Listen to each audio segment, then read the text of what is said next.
बारे आईनी हो जगदम्बा घर में दिया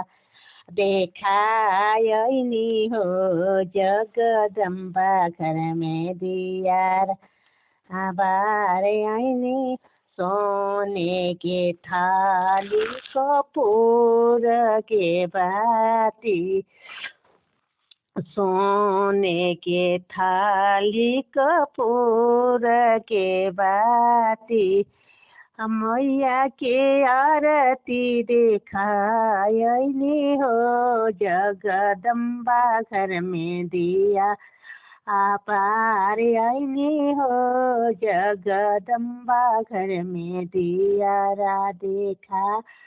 इनी हो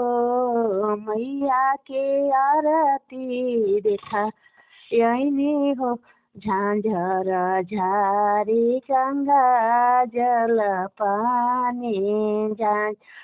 झारी गंगा जल पानी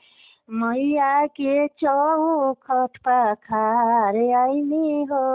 जगदम्बा घर में दी पार आईनी हो